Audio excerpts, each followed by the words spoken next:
The U.S. began the day already $31.3 trillion in debt, according to the Treasury Department, and that's inching closer to the debt ceiling of about $31.4 trillion, the highest amount of debt the federal government can legally accumulate.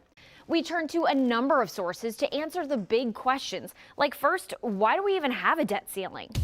The Committee for a Responsible Budget explains the debt ceiling, or debt limit, was established during World War I as a way to make borrowing money easier and more flexible, and Congress has raised that limit many times since then. What happens when the U.S. reaches its debt limit? The debt can't rise past the ceiling, no more borrowing, so the federal government can only spend money it has on hand to pay for its obligations.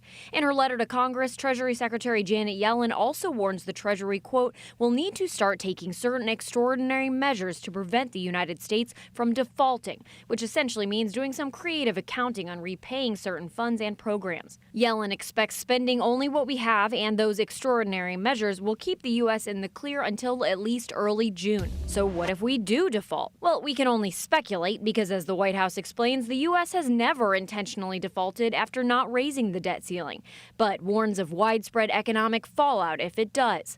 This Treasury Department report further explains, quote, credit markets could freeze, the value of the dollar could plummet, U.S. interest rates could skyrocket, the negative spillovers could reverberate around the world, and there might be a financial crisis and recession as a result of default. The report examines the last time we teetered on the edge of default back in 2011. Though Congress eventually did raise the debt ceiling, we came so close to the brink that the U.S. credit rating was downgraded. Job growth slowed, the stock market fell, and financial markets were overall stressed for months.